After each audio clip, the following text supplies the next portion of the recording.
Hello, everyone. Welcome back to the iHealth Channel, iHealth Radio, with your host, Hurricane H. A new day, new show, awesome topic. It's gonna be a topic that's gonna combine some of my favorite discussion, items, and in a world that I've been residing over the last 30 plus years, which is a stressful world, and a world that I've come to enjoy of wellness and health and happiness and all that stuff. And we're going to combine that today with our guest because our guest is going to take us into how do we kind of manipulate all that and live a happier life, a well life without too much stress, despite all the conditioning that we get into this particular industry of sales and marketing world. So without any further ado, I have with me Nicole, Lanni, the founder of Feeling Groovy Consulting. I love that. Feeling Groovy. And we're going to feel groovy today.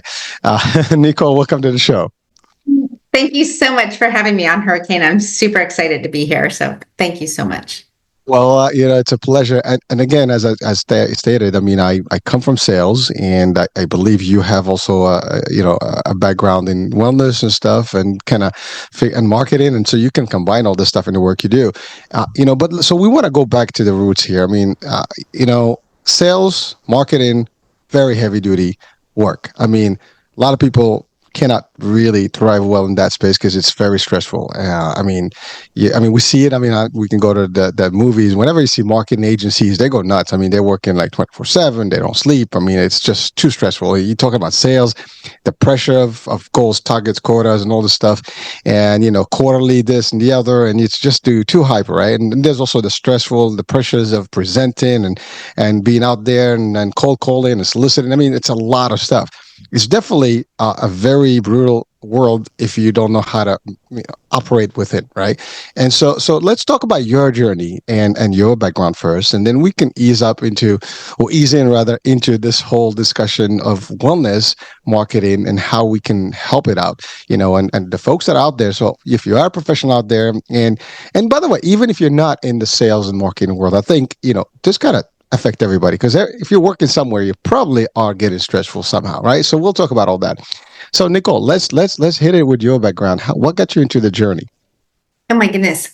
Like many people in the wellness world, I started out with my own health journey, and I think that's very typical. I think this happens quite a bit where people, they become doctors or chiropractors or, get into the wellness world, health coaches, because they overcame something.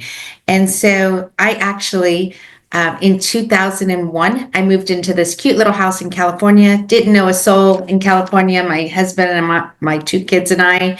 And within weeks, I was really sick. So my kids had some different symptoms. My husband had some symptoms, but I was working from home. So I was in a direct sales company, working at home every day, and I became very, very ill.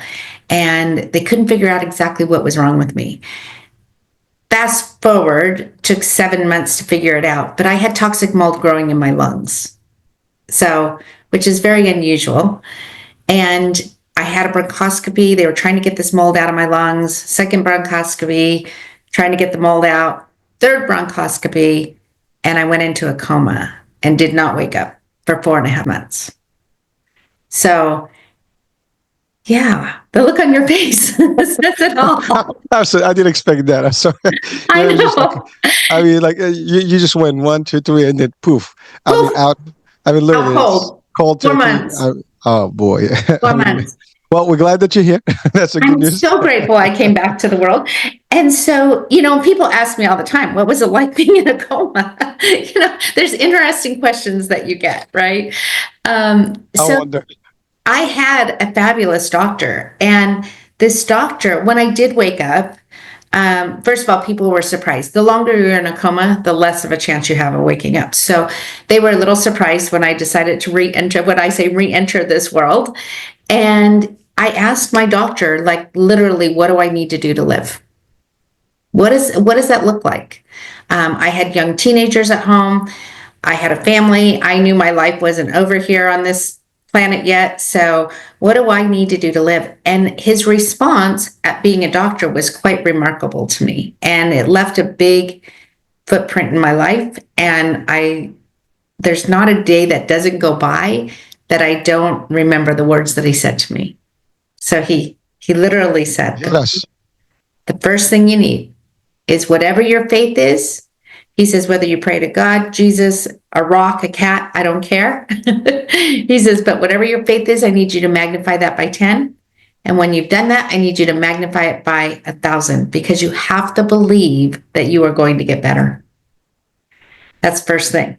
He said, the second thing is, he says, you need me. And I'm not saying this because I'm cocky. He says, I have gone to so many great lengths praying that you're going to wake up. And he says, I have reached out to so many different people outside of this hospital, because I do believe that I can't get you better in this hospital. We need to look at things outside of this hospital to get you better. And he says, I want you to always remember that you can hire and fire your doctors. And you always want to have doctors that remember that they are practicing medicine, because those of us that remember that we're practicing will do anything to find the answers, because we are practicing meds. And I was like, whoa, that was kind of a surprise. And then he says, the third thing I think you need is alternative health. I think you need some things that are outside this hospital. And I have some things lined up for you, as long as you're open-minded to try some different things. And I really do believe it were those different things that helped me restore my health and get me back, my footing back on the ground. And it took a little time. Obviously, it didn't happen overnight. It took a good year before I started feeling, like a person, an everyday person, but baby steps. So I went to a nutritionist. I did some really groundbreaking work back then with hyperbaric chamber. I did yoga instead of physical therapy. He had me go into acupuncture. Like, I tried all kinds of things that he had me doing. I believe the hyperbaric chamber and the nutritionist were the two things that really made the most impact for me at the time. But here I am. So that was in 2002. It's now 2025. So 23 years ago. I am so fortunate that he was my doctor, and I'm fortunate that I decided to come back and rejoin everybody, because I love being here and I love being able to help people. And of course, that's how my journey started. And of course, it changes and it morphs, and as we talk a little bit today, you'll hear a little bit more about that. Well, thank you. I mean, for sure, there's a lot there, and I just want to kind of get some more meat out of what you said. Sure. Well, the first thing, I mean, you mentioned that there's two things. You mentioned you were in direct sales. Now, I know anyone who's been in the sales world, and direct sales is pretty straightforward. It's a lot of work, and you got to like hustle and all that. Now, there's a stress there, but that was not the reason. It seems that you had this mold situation that's built in the lungs. Now, can you share, was there any, I guess, findings as to where that happened? Because at least if someone's listening, what can they do to avoid, picking up such a thing? I mean, certainly this is something that if it gets to your lungs, it's over, right? I mean, luckily for you, we have you back, and and it took a while, but certainly that's very difficult. And as you said, the more you're in a coma, for example, the least chances you will go back, to this world. So what can we do, and where is the stuff available that people can avoid? And hopefully we can do anything to prevent people from even getting into that situation.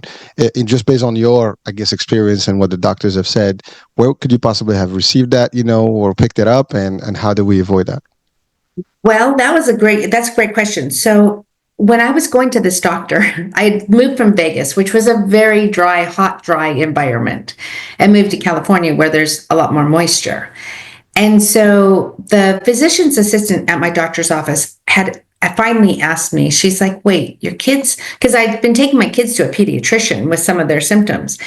And so she was like, wait, your kids have been sick. And then she was like, whoa, she says, you don't happen to have any mold in your house? And I was so offended. I was like, mold? My house is so clean. And she's like, no, not that kind of mold. And I was like, well, what other kind of mold is there? I had no idea. I was clueless. Well, I'm thinking the same. So yeah, what kind of mold? What kind of mold are we talking about? And she's like black mold, toxic mold. I'm like, I don't know what that is. What does it look like? She says, well, you can't see it. And I was like, well, if you can't see it, how do you know if you have it? Right? I was so naive. And she said, well, you would have to test for it. And she said, do you have any water leaks in your house? And I looked at her like, how did you know? And I said, oh my goodness. So we're in this cute little house, and every morning there's a puddle of water on my bathroom floor, and nobody can figure out where it's coming from. Like the landlord we were renting, we thought we'd rent for a year before we bought and get acclimated, to California. The landlord can't figure it out. The plumbers, she sent 2 different plumbers, they can't figure it out. Like, we're trying to figure out, where does this water come from every day? And she said, I really would like you to talk to your landlord and see if she will test for mold. So my landlord was like, yes. I mean, she knew how sick I was. I had this creepy cough, like 24. When I say 24 hours a day, it was 24 hours a day. And my eye looked like it was going to fall out. And it was just a mess. And so she said, well, yeah, let's test for mold. I don't know where it would be coming from, but let's test. Well, they tested my home. And at the time, with the mold remediation company that they called, it was the highest amount of Stachybotrys, which is a black mold, which is very toxic to your system, that they had ever seen in a home with that particular company. So here it is, invisible. And because I was home all the time, I breathed it in, and somehow or another, it's warm, it's dark, it had a great environment, had food, it was thriving inside of me. And so when they did scans, they realized that I had these masses in my lungs. So that's where they found where it was. And so they were really good. We ended up moving out of the home. They ended up knocking down walls. And in between the 2 bathrooms, it was so strange because it was actually going underneath the floor.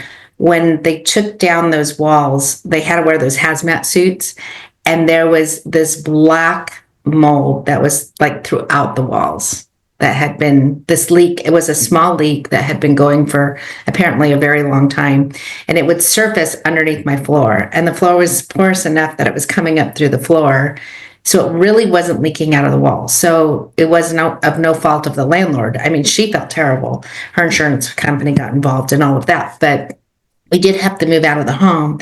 And then when this happens, you actually lose all of your belongings, because mold clings onto anything that's porous. So unless it's a surface that you can, wipe down, like really wipe down, then you can't have it in your home. So it's almost like I've told people, kind of like having a fire without having a fire, because you have to get rid of so many of your belongings, because that mold can resurface and cause you health issues. So it was a lot for our family.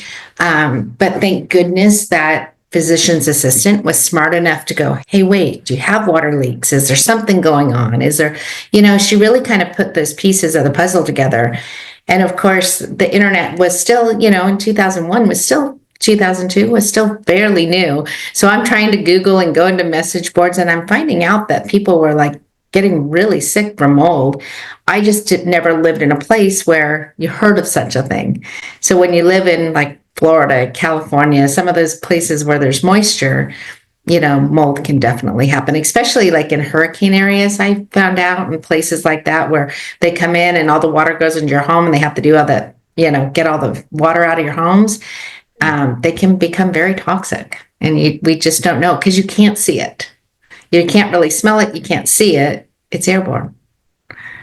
Yeah. Wow. Yeah. Airborne, no scent, no nothing. I mean, like, I went in my mind, the picture is the mold that we see, like, on a Right. wall, on But on the surface. stuff. Yeah, that's not it. This is It's different. not it. It's a black mold that literally it's going through the air, and now there are home testing that you can purchase that are pretty inexpensive. At that time, I felt bad because my landlord paid so much money for this company to come out. And there are testing now where you can order tests, and they're not, they're a couple $100 versus the thousands that she spent. So you can test for black mold.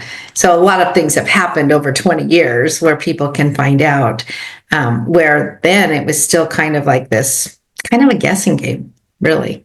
Well, thank you. I mean, so I think for our audiences, I mean, listen, if you live in an area where there's, I guess, humidity and there's moisture, it just pays to maybe do a test and figure this out.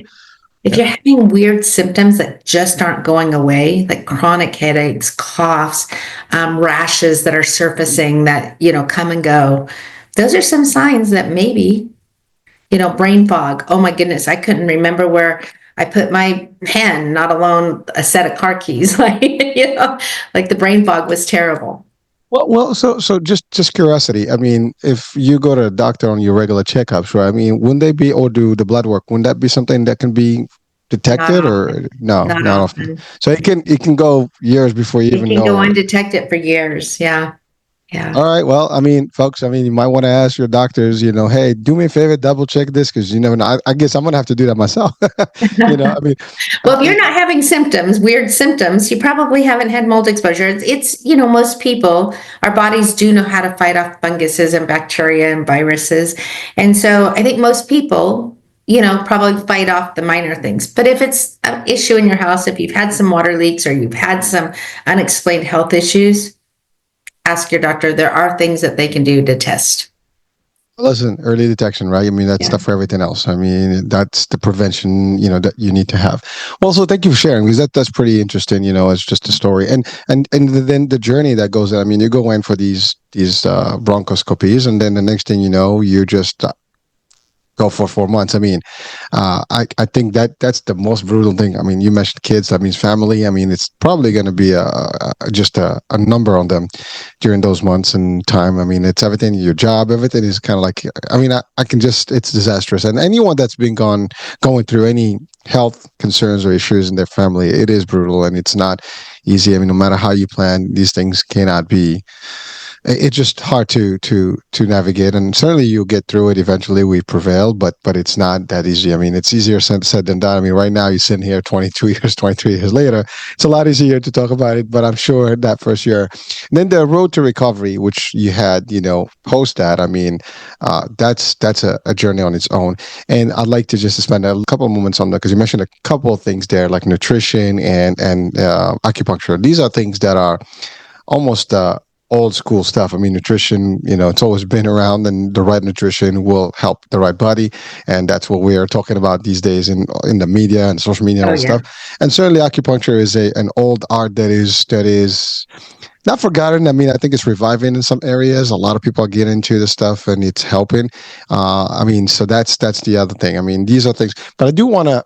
Not only, I mean, I want to thank. I mean, two things. I mean, this physician assistant. I mean, certainly smart to figure this out and at least question things. And she was right. And then your doctor for really standing by you and working with you and giving you stuff. And certainly the faith. I mean, part is, I think everybody with faith we can do a lot of things, and so the more we have of that, and believe, the more we can thrive, in this world. And so that also helps, the journey and the push and I guess the comeback. I mean, because coming back is every day is a struggle, I'm sure, and slowly but sure it's an ongoing progress, and eventually you get to a point where it gets back, to normal. And yes, you've I'm sure there's no traces. After a while, you checked and double checked everything, so everything is good. You also probably took all the measures not to ever be in a moisture environment, so you did all that. So again, for people that are watching, remember this is a worldwide show, so people are from all over parts of the world, and they can all have different experiences in the world in terms of how their environments. Also, I think construction can make a difference. Some construction is different than others. I mean, let's say around the world you have a lot of brick and concrete, construction. In the US, for example, we have a lot of sheetrock, which is probably a lot more prone to Mhm. actually mold, development, things like that. And so it depends where you are. I mean, that could be stuff if you have a lot of water. We have basements in the US, and so there's a lot of water, that can creep up in there. And the thing that really drove me nuts right now, just thinking about it, is the idea that it's airborne and seen. I mean, that's the challenge. I mean, it's like a virus that you can't see, and it's just in the air. It's going to get into your system, and that's crazy. So again, folks, do your due diligence. We have a live experience here that somebody had gone through, and certainly, I mean, it was. I'd say maybe it was the change in life that triggered where you are today and what you're doing. But sometimes we don't know what's good for us and what's bad. At the time it was definitely a disaster and a tragedy, and then now it's a story, and it's the building block to where you are today, helping. All right, so now let's talk about the nutrition. Was there any particular thing that you've taken that you were supposed to be in a diet? Anything that is Oh, special? oh my goodness. So at the time, they took out anything that they thought would like mold could grow on, like anything that was like vinegar based or anything that was like tomatoes. Tomatoes were a big thing. No tomatoes, no apples. Apples can hold mold pretty closely to, like get moldy inside. So anything that was like could get moldy very quickly was taken out of my diet at that time. They were just grasping at straws, I think, just trying to come up with things that would exasperate it or not. But I got fascinated with nutrition. I actually went back to school and became a nutritionist. So my passion was always in art. You can see I love color. But yes, I literally went back to school because I was so fascinated with this nutritionist that she was going the extra lengths and the extra miles with me, trying to, like I've learned so much about food and what it can do and how it can heal your body. And I really am such a believer that food heals so many things. So, especially over the years, now I've had this 20-year journey, and I've worked with so many clients with food and what they eat, and it gets fascinating because the more we learn about our bodies, the more we learn about genetics, the more we learn about epigenetics, because genetics is a big thing that's being talked about in the world. Like we can literally look at our DNA and look at our epigenetics and know, like if you're predisposed for XYZ, what foods to avoid or what foods to eat. So I do believe that food has been put on this earth to heal our bodies and to keep us going and eating for what we need as an individual to take care of our bodies. Well, Nicole, so food is the fuel, right? But here's the thing. I mean, there's food and there's food. I mean, you obviously went through to a nutrition, course, system and got yourself certified in those things. But today, I mean, we talk about food, but a lot of food is not really food. I mean, I refer to it as edible ingredients, which is completely synthetic. I mean, yeah, you eat them, they process, but somehow the body doesn't know what the hell you put in there, and we're all guilty of that because we all. I mean, listen, I until I got more into this, I mean, I was pretty much healthy to a degree, but I've eaten junk, and there's a lot of it there. And the more now I'm like. I stopped eating, fast food. I stopped eating anything that is in a bag or anything that is just candy based or all that stuff is gone. Sodas and all that. But like there was a time it was like, you got movies. I mean, you have popcorn, you have chip, you have Soda. nachos, you have soda, you have big stuff. You have your Twizzlers and, I don't know, all Hot the, dogs. all the, I mean, and hot dogs. Yeah, I mean, everything tastes good. I mean, salty, sweet, nice, and it gives you a little kick. None of that stuff is healthy, and it just destroys your gut, your microbiome. All the stuff is really being affected, and so, but it is addictive too. I mean, unfortunately, that's the food industry has not done a good job, in terms of our health. They look at it from, hey, listen, let's get these scientists to provide us with some real good food, combos that can work and get excited, with in the mind. And then people get excited when they taste these things. I mean, those Pringles, they're not even chips, but you get one. And so once you eat one, you can't stop. I mean, they really mean it. I mean, you can't stop. That's because it's addictive, but there's no nutritious factor there. I mean, so you just kind of like so again, you went into the healthy spin, the right stuff, and meaning that you eat what we're supposed to eat on Earth. I mean, anything that is from the ground, and hopefully somewhat organic. That's the other discussion we can have, which is all the pesticides and insecticides and all the chemical stuff that's being sprayed and all that.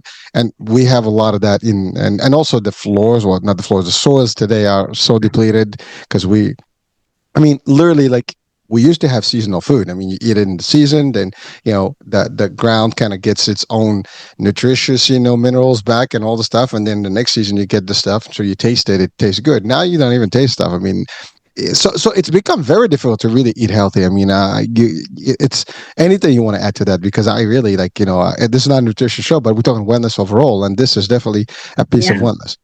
So it is a big piece of wellness, and I think that if you can grow anything at home, I always encourage people, if you can have a garden, even if it's a hydroponic garden, they do a lot of tower gardens now where you don't even need soil. But if you can grow at home, it's so much different if you taste an organic tomato grown at home than something that you're going to buy in a store. The tomatoes we have in the store don't even have flavor anymore.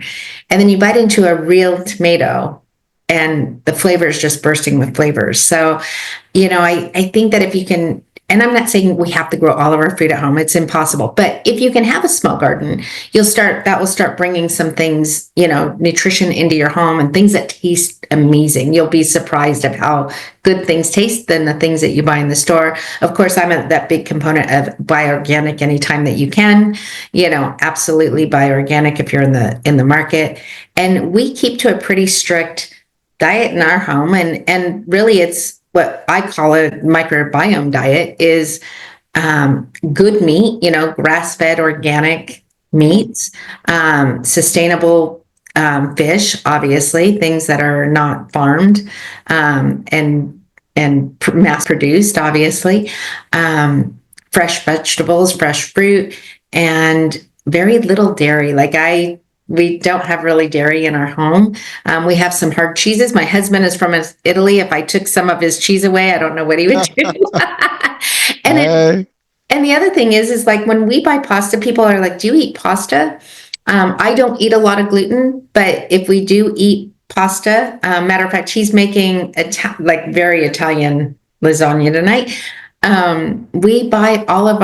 We make sure that our pasta is imported from Italy, not the stuff that you buy in grocery stores. That's usually more in specialty stores because it is different. They are not spraying all the chemicals on their wheat like we spray here. So, we what I would say, pretty healthy, clean, I guess is a good word, in our home. And usually that's what I suggest for most of the people who work with me is, to have clean food, just like we want clean water. And that's how I explain it to people. People want clean water. They don't want crap in their water. Well, we don't want crap in our foods, right? Like we want a clean environment in our bodies. We want to stay alkaline. We want to be, have wellness, overall wellness. And I think it really starts with what we put in our mouths. And all that stuff tastes great until you stop eating it. So, when I was a kid, oh my gosh, ding dongs. Like, do you remember the ding dongs and the little silver packages, right? And so here it is, like, I don't eat, like, very, very rare that I ever eat gluten in. And so all of a sudden I had this opportunity to eat a ding dong. And I was like, I'm going to just take a bite. I'm human. I'm going to take a bite. And I tasted it and I was like, I literally spit it out. And I went, this is not a ding dong. Like what food is now compared to what food was. I don't want to give away my age, but it's 40, 50 years ago. I'm with you. I hear you. Right? It's different. And so it was different. And I was like, it didn't even taste like chocolate. I don't know what was in the middle. That was chemical. That was not the cream that we used to have. And I was like, this is not a ding dong. And of course, this person who handed it to me was like, that's a ding dong. I'm like, okay, no, this is some kind of processed, I don't know what this is. But no, thank you. Right. It's a new way of ding dong. Yeah, it was a new age. New age ding dong. But it's interesting because that's what people now in their 20s and 30s know of a ding dong. And to them, that tastes good. That tastes like a ding dong. But I'm like, that is not the same thing that I used to have when I was a kid. When I was 10 years old, it's not the same thing. Oh, but I Nicole, sorry to cut you off, but really, you're right. Anyone that was raised in the 70s, 60s, 70s, 80s, that food then, I mean, like even the junk stuff that we had was somewhat tastier. It tasted like it was really, there was something about it that was. It was still made with real food. Yeah, chocolate was chocolate. I mean, like right now there's a lot of fillers and stuff. You don't even know. It's like that's what I call it. Ingredients that are edible, but there's no nutritious, factor to them. It's just, stuff that I mean, literally you fill in, you're like full, but there's nothing that comes into your cells. There's nothing other than, toxic. You're just getting toxic stuff, stuff in your body that now your liver is going to have to double up and fight it. And your immune system is like, what the hell is going on here? Like, we have armies going. And that's about it. You're constipated. Your sugar is high. You got bloating. I mean, all the bad stuff is happening, and it's not there for us. Well, I mean, again, listen. I mean, we're talking about wellness, and we're going to deep dive into like the professional world and how we can combine all this. But really, nutrition. I mean, that's another problem with professionals. Today, like we eat on the go, we run, we rush, we don't stuff, we don't take the time to swallow our food. We eat a lot of junk. Processed food is like number one. So Perfect segue. Let's talk about that now. In your work, how do you, like what are your clients? I mean, like first, like who are they? I mean, when I'm in professional, there's all kind. Are they just salespeople, marketing people, or are they just anyone out there that needs help? I mean, you're a success coach. You also do hypnosis, and we haven't talked about that. You're certifying that. I mean, did you even use some of the hypnosis in your word? To just to kind of get better when you were healing. I don't know. Maybe you can shed a light on that one as well. So there's a lot of stuff I'm throwing at you right now, but take it from there. So in my work now, it's interesting. I help wellness professionals with their sales and marketing, right? Because it's the one thing they don't want to do. It is a stressor. And if we can take the stress out of sales and marketing, then that is Good luck. That's hard. that helps them become healthier, right? And I want the ripple effect. So I want practitioners and doctors and health coaches, I want them to be able to go out and heal the world. I've done that for a long time. Like I have been in this industry for over 20 years, right? And so if we can take the sales and marketing piece out from them, because it's overwhelming. I think that when you either love sales and marketing, you don't, right? And I want people to be healers. I want people to be able to go out and change the world and do those things like my doctor did, like I did for so many clients over the years. And so taking my expertise back from, I made $1 million selling Tupperware, like in the 90s. We didn't have computers. We didn't have cell phones. We didn't have any of that, right? So, On the phone, Nicole. we were dialing and we were knocking on doors and we were having conversations like this, right? And I didn't know anything about a plastic bowl, but what I did know is I knew people. And so when you know the psychology of people and you know how people work, sales becomes kind of fun. And so I like to take the stress and create fun things for people that are in, that think that they have to do sales and marketing on their own. And I think when they hand it over to somebody else or they learn how to do it themselves, let's make that stress free. Let's make that so they're not like biting their nails or like so focused on, oh my goodness, I have to hit this number, I have to hit this goal, right? Like let's make this fun and stress free and really be able to let them shine where they need to shine, right? Whatever their expertise is, let them do that. And then we'll either teach them and they can have a VA or somebody else in their office. And I think that's the biggest part is, especially if they're a doctor or professional, that means they're probably not a sales expert. Like if you think of a chiropractor, right? Like let's talk about a chiropractor. They are amazing at what they do. Functional medicine at the top of the list, and then doing body adjustments. But functional medicine, most people don't realize chiropractors are mostly functional medicine, right? And so during the day, sometimes they're seeing 40, 50, 60 people a day. And then they have to do sales and marketing. Oh my goodness, their heads might as well just pop off. So let's take the stress out of that. Let's teach them easy, stressful ways that they can market and be human. And I think that's what most humans want is we want that authenticity, right? Like we want to see, I'll give you an example. I have a chiropractor who loves Elvis. He absolutely loves Elvis. And he's older. He's an older gentleman, but he loves Elvis. So I love that we got him to do videos and he plays the guitar for fun. And all of a sudden we had him playing a video, playing some Elvic music, talking about your pelvic health, right? So now we turn wellness marketing into fun, where he's literally singing and playing a guitar, which was his hobby, right? And his love of Elvis. And of course, Elvis is Elvis the pelvis. So let's bring that and talk about pelvis health and how chiropractic and functional medicine can help, So there is this way to combine wellness, sales and marketing without it being cheesy, really, because it's not cheesy. It was really it was very informative when he actually started talking about the pelvic area and why it's so important to keep it aligned, right? And how it holds everything in your body. But we were playful and fun to get there. And he was willing to do the work. Well, thank you, Nicole. I'm listening to you. Like, it's amazing because you're touching on some powerful things that, unfortunately in the health professions and all professions in general, I mean, doesn't matter what your expertise is.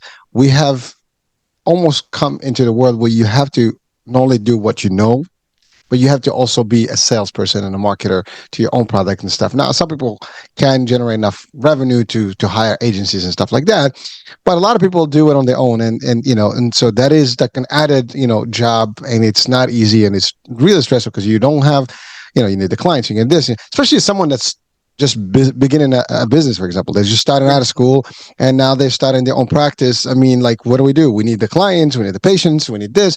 And so they become more business people than actually practitioners or whatever that thing. And sometimes that takes a toll. Now, some thrive, they make it work, but a lot of people may not.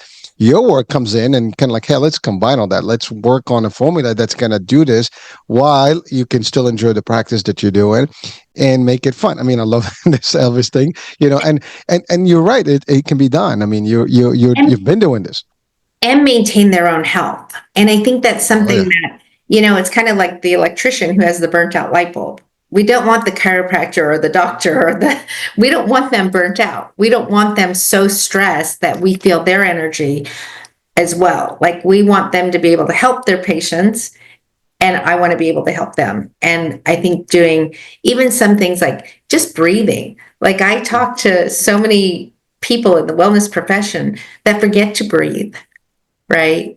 Like, literally take time to breathe, right? And to just take 5 minutes during their day, even if that means that they have to go into the bathroom at work, right? And shut the stall and just do some what I call 7-11 breathing. Breathe in 7 times, push it out, 9, 10, 11, like 8, 9, 10, 11, push out, like do a really, right? Like, so if you breathe in 7 times and then really push it out on 8, 9, 10, 11, you'll see after 3 times your shoulders relax, your body relaxes, your whole demeanor relaxes, so you can take on more. So, which helps them with their own sales and being able to multitask and do all the things. And whether it's a wellness professional or a business person or even a mom, like, we don't breathe enough. We subconsciously breathe because we have to stay alive, but we don't breathe necessarily for our own well-being. And I think that's really important as well. So, like I said, I get to take my love of health and wellness and then combine sales and marketing. And it really is kind of magical. It is feeling groovy. You get to feel good. I like that, feeling groovy. And like you and I, we were joking about groovy with the what Mike Myers and Michael. Austin Powers. Yeah, so that was fun. But you're right. Like this breathing thing. I mean, I think it's a lifestyle problem, right? Yeah. We are constantly running, and we eat wrong. We don't breathe. We don't take a moment. We don't pause. We don't even chill. I mean, when I say we, I mean in general. I mean, there are people that are taking care of business and making sure that it's part of their stuff. I think that's a small percentage. The majority is like, especially when you're new in a career or new in a business. I mean, you have all these pressures because let's not even go start. I mean, you finish college, you already got that. So you got to catch up with that. So now you do need to work and you go to a job. You have to prove yourself no matter what you're doing. Even if it's your own business, anybody that started a business in their life would know that it's not a picnic. It's probably harder than working just for someone else and just getting the paycheck because everything is on you. And now you have all these, we have also life that happens. We have bills that are piling up.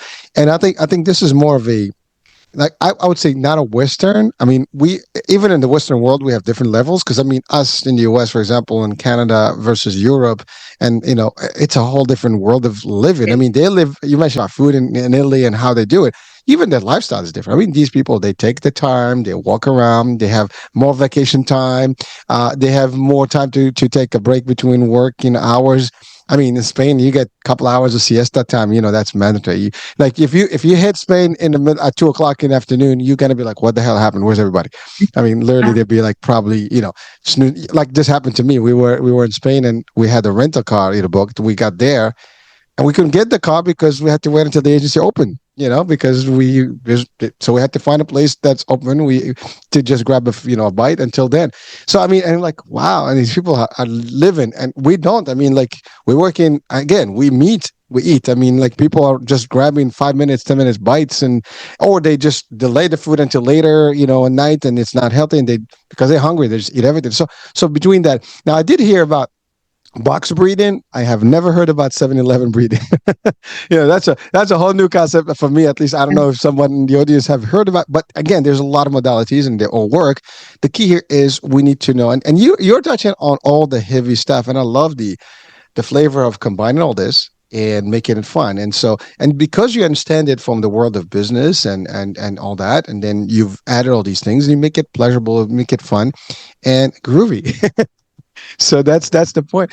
All right. So now how does your program work? How do we, if someone wants to join this program, what is it? Is it a couple of weeks? Is it a couple of months? Is it an ongoing? Is it online? I mean, is it a personal coaching? How does that work? Everything. No, I'm kidding. um, Hey. so, so of course, I will see one-on-one clients, but I do have group programs, and I do believe that people thrive in a group setting. I think that community is something that's super important to most people. I don't think that they realize that a lack of community is actually not as healthy for them. So I love to do things with a group. Obviously, with the technology we have today, Zoom is such a powerful thing. So we can hop on to any, we can talk to anybody. You're on the East Coast, I'm on the West Coast, right? So we're having a fabulous conversation today. And so most of my courses are done in a group setting and they're done online. So I do have everything from a baby little community that people can join to a marketing mastermind group that is a year-long program. So I have everything like, a small program for people who just want bite-sized chunks on how to help with sales and marketing and their own health. Everything I do, I always incorporate the practitioner's help involved at the same time. So because I think that we want them to be healthy so they can help, all of their people, right? I do have a freebie that I can have people do, since most people are entrepreneurs that are probably listening to the show. You can go to feelinggroovywellness.com. feelinggroovywellness.com. I'll tell you about that in a minute. feelinggroovyconsulting.com/audit.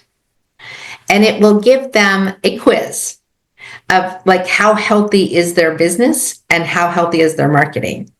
And so it's a great little thing for them to do, see where they're sitting and where they actually need help.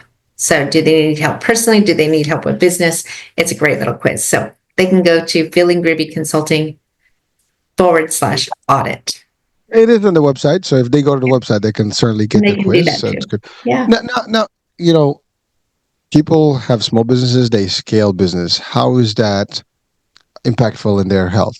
I'm certainly there's a weight that comes with you growing. We hear about growing pains, right? Oh my Somebody's just goodness. that's a Yeah. big one, right?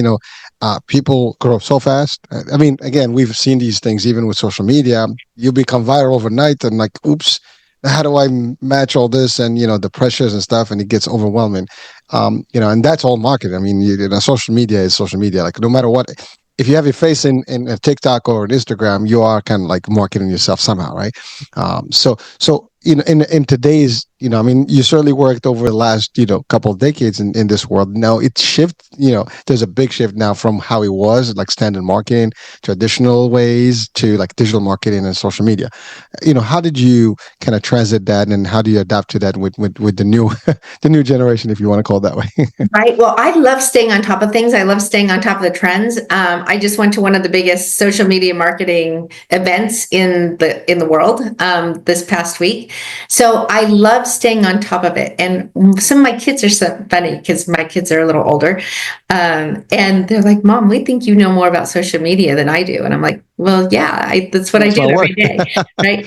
I think teaching people how to use the ease of AI and getting AI to work for them is super important. And you can train your AI. Like my AI knows me. Like it knows my Feeling Groovy brand. It knows who I am. It knows who my ideal client is. So when I type something in there, it literally will pop out. I can do 30 days of content in less than 30 minutes and be able to have that ready to go for social media, which then takes off that stress and pressure of, of that entrepreneur, right?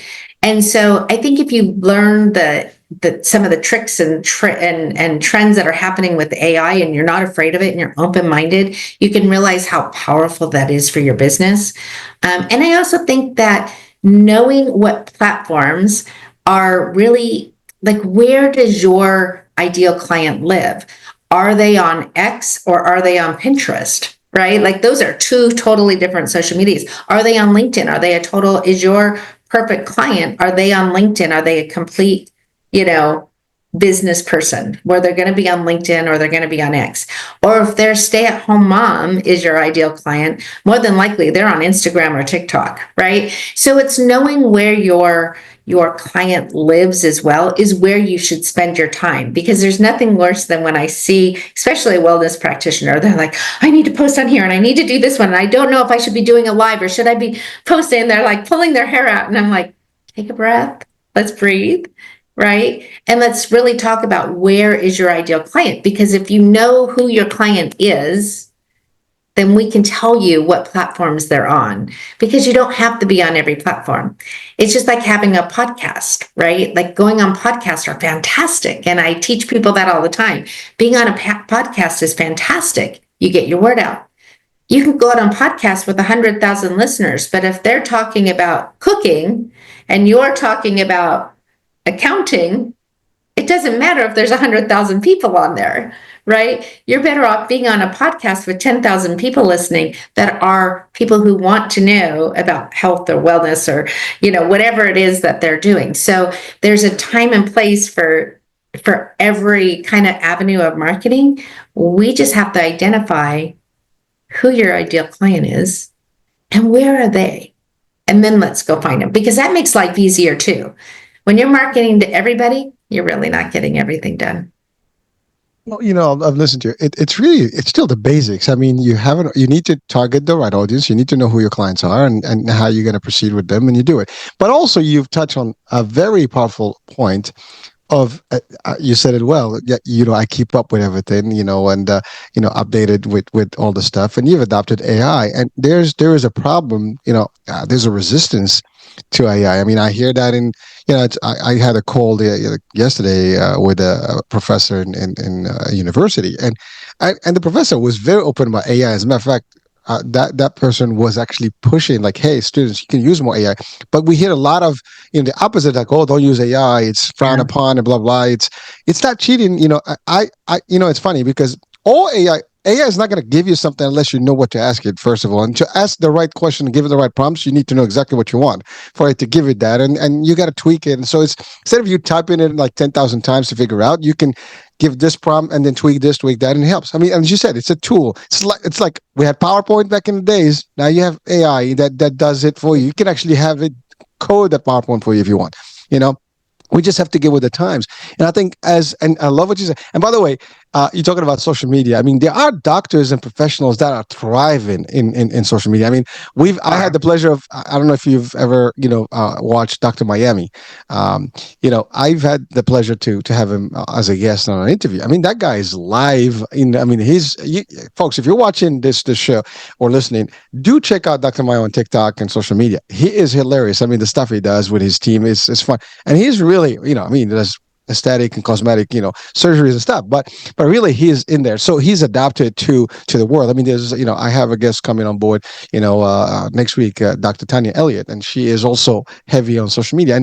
And there's a lot of doctors that I can, name that really have a good footprint and presence in the social media, and they adapted, their practice and have a name and a profile, and it's exciting because they do actually contribute in a way, and it makes it fun. I love what you said. You got to have fun doing this. And I can tell. I mean, when we interviewed Dr. Miami, he was really having a ball. He's like so cool about it. He knows it, but it's a personality thing. And as you said, it takes away the edge. It takes away the pressure. It takes away that whole thing. It makes it not monotonous. It means that you do what. And again, we always hear this expression: you never work a day if you do things that the stuff that you love, right? And certainly if you can adjust all that and make it work and combine it where you can enjoy the work you do, hey, why not? I mean, that's like the 100% home run, right? And so you help people really take that home run, and by identifying their needs, They take the quiz, for example. You assess them, and by the way, that's just sales 101. You always assess, a client on what their needs and stuff, and then once you determine that, then you give them a program that works for them, and you develop things, and you can always adjust and develop new things as technology goes on. Like what you said, there's so many the right tools.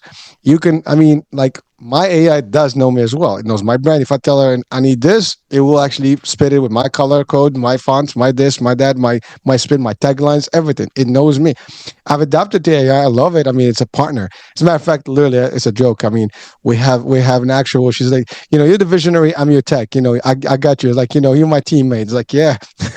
So we have jokes, me and AI. And it's that kind of funny. And there's so many tools out there today that you'll be surprised, folks, what they can do.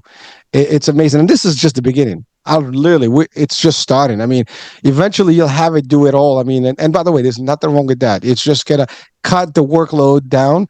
And that means you can do more. And imagine a world where we can actually do a lot more with a lot less, time frame. And so, how we have that big thing about time. I don't have time. I don't have time. I don't have time. Well, you said it. You can run up a whole program for 30 days in 30 minutes. And guess what? Now you just saved yourself 29 days, in terms of hours plus. And, it's amazing. And what's great is you can tweak it to whatever you are. Like, I'm this fun, kind of quirky person normally, right? I literally had this idea the other day and thinking outside of the box for my own business, right? And I was like, I had this idea of, what if I cracked eggs in a bathtub? How can I use that for marketing, right? And my friend who is with me, she's like, keep going with this. Where's it going? Where's it going? Because I said to her, I had this vision, like this crazy vision, because I was at a marketing event and I started laughing. Well, I own chickens. I do have chickens, and chickens are kind of a craze right now, but we own chickens for eggs for quite some time. And I was like, wait, what if I put the chicken in the bathtub? Right? Like, these are the things that you can come up with. What if I put the chicken in the bathtub? And so then I was like, great. So how can I tie this in with marketing? And I literally created, within 45 minutes, just playing around. And like I said, my ChatGPT knows me very well. And I use Claude and I use a couple others as well. But she was hysterical. When I first asked her about putting a chicken in the bathtub, she said, LOL, Nicole, if I was human, I would pee my pants. That's what my ChatGPT said.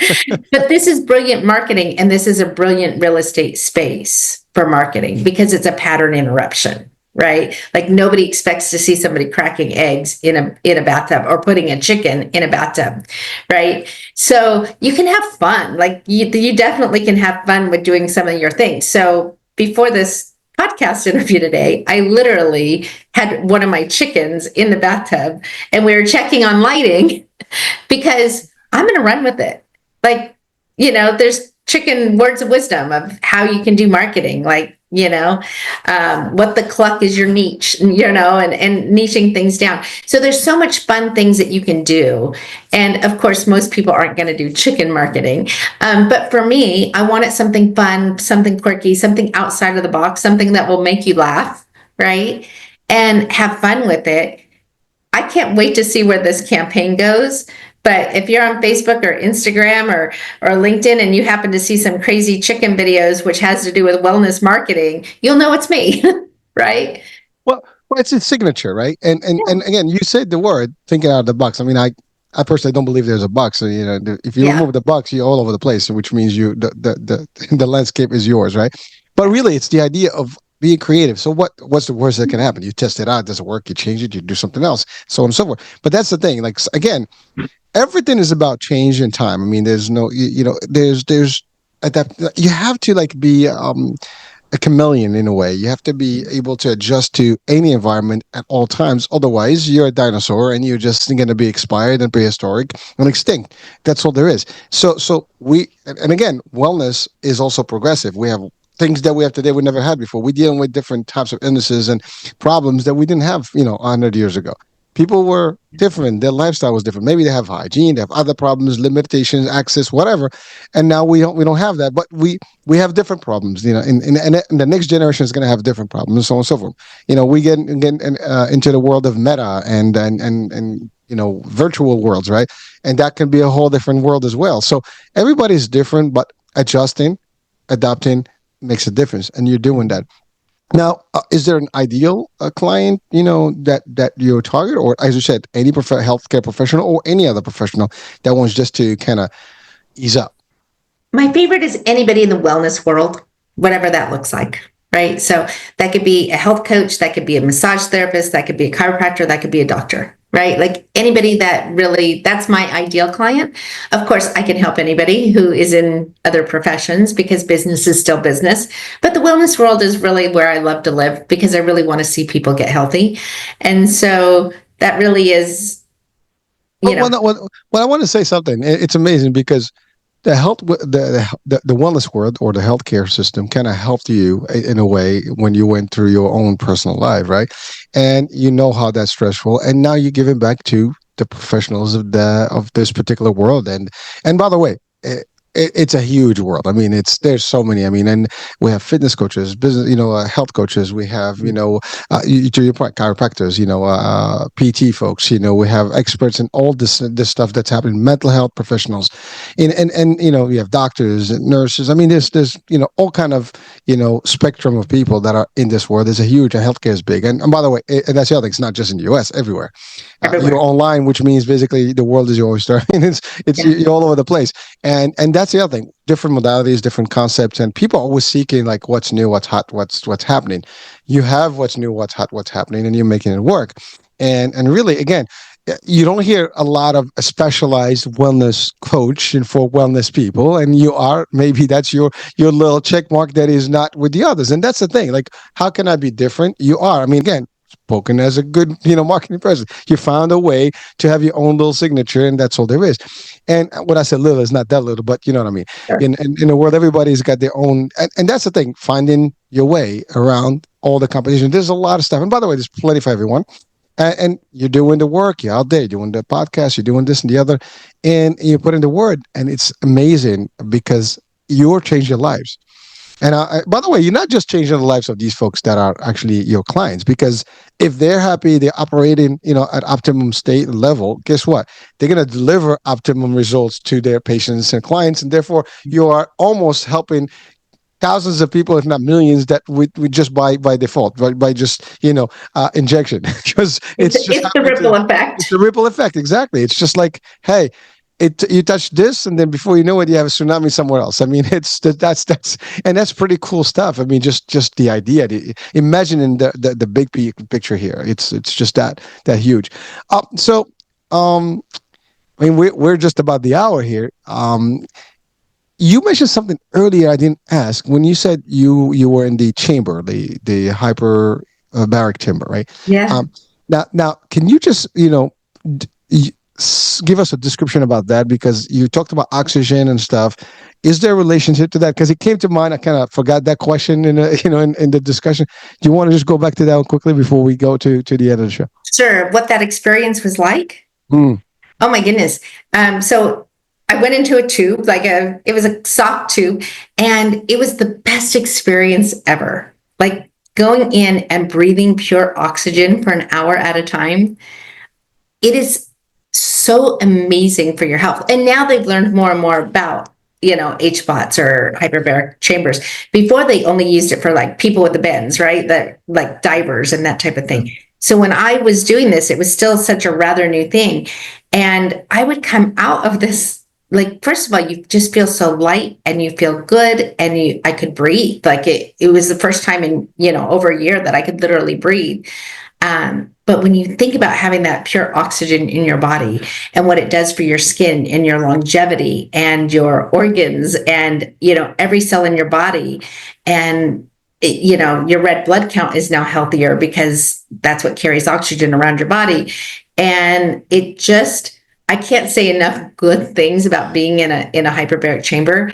And now what's great is they're available all over the world. So they're not just available at a doctor's office anymore, because that's really what it was. Like they have places where you can actually go and do oxygen therapy, which is fantastic. So, if you're in a place where you can actually go get into a hyperbaric chamber somewhere. I just saw an ad actually on Facebook but there's one close to me, and they're running a special for $49 for your first visit, right? And then I'm sure they sell packages because I looked into their marketing a little bit. But I was like, black diggity dog, it just opened and I'm going to go because it just, you feel so good. It makes you feel lighter and it takes away stress. So it takes away stress from your body. They know it adds longevity to your life, right? And you just feel pretty darn good after you've been breathing pure oxygen. So there's my plug. Definitely. You guys go check out a hyperbaric oxygen therapy. And the reason I asked is because you did mention about the breathe in, the box, the 7-Eleven breathe in, and then I kind of relayed that. So in my mind, I had it kind of skipped it for a minute, but I wanted to go back to, and again, it is important because talking about wellness, I mean, oxygenating the body, I mean, the brain, if it gets good oxygen, levels, I mean, the whole thing when you go to the hospital, they give you the little thing in your finger, to check your oxygen. Exactly. You want to be like a 99 or 898 minimum, right? And somewhere before, over the 95 mark, because that means you're getting good oxygen to your breath, to your brain. And that means that you're going to be stronger, better, healthier, move better, your functions. Also less illness and disease because the bad cells don't like oxygen, right? I mean, you give them too much oxygen, they just go away. It's like they like to thrive in a very bad environment, and that's like, hey, we're thriving, we're doing less good mold, stuff. less cancer, less, all the There things. you go. All the bad things. Mm-hmm. Yeah. So I mean, and thank you for sharing that. So I just wanted to, because I should have asked that earlier, but it kind of skipped that one for a minute. But that's okay. I still have you on the show, so we can do that. All right. So we're at the end of the show. What would be your advice to our audiences about just if they are in the wellness world? What would you leave them with? And certainly, the contact where they can meet you and talk to you. Sure. I think a tip would be remember to breathe. All right. Really Right on. remember to breathe.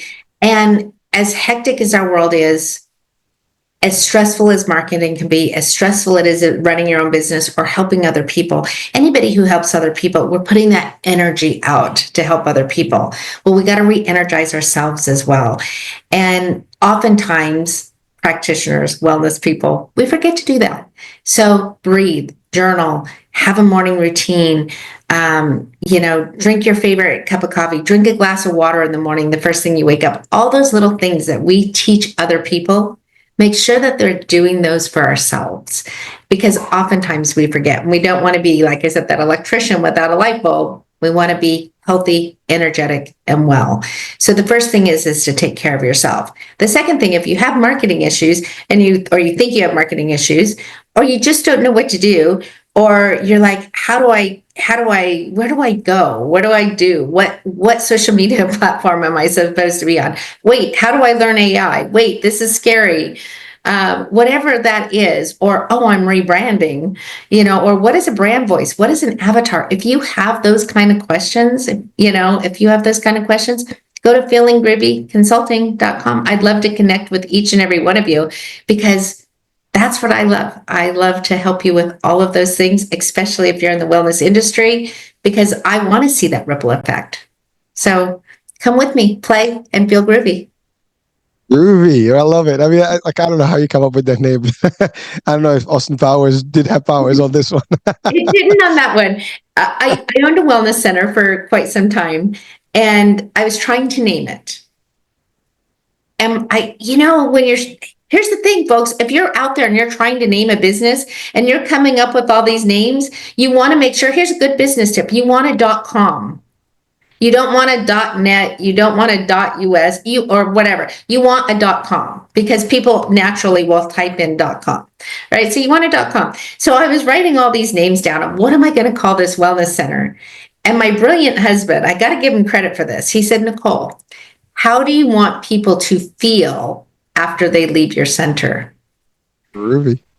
And because of my personality and who I am, I said, I just want people to feel groovy. Oh. And the light bulb went on and I went, no, that is not available on a .com. So I literally went in feelinggroovywellness.com and I was like, holy crap, it's available. And so It was so funny. I said to him, we were dating at the time. I'm like, give me your credit card. My purse is upstairs. Like, I was so afraid I was going to lose it, like for my little $10 domain name at the time. Just give me a card. I'll pay you back. Right. So he gave me a card and I like snatched it up as quickly as possible. Well, I became my brand. I loved my brand. I loved who I was. And I closed my center during COVID. You know, everything was shut down during that time frame. And I went back into, being online and whatever. So when it came to naming my consulting firm, people were giving me all kinds of ideas. And I have a website, I'll be honest, Help You Get Healthy, because that was my goal, is I wanted people to be healthy. But Feeling Groovy was my brand, and it's what I feel best with. It makes me smile. You cannot say it. Every time you say it, you smile. And so I was like, that is who I am. That's my brand. So Feeling Groovy Consulting, again, I went online and I was like, yes, it's available. And I grabbed that .com, and now I have my brand back, and it feels good. And that's just it. You guys, when you step into your own brand, when you stepped into what makes you thrive, you become a little bit more unstoppable with your business. Well, Nicole, you have a book? Not at this time.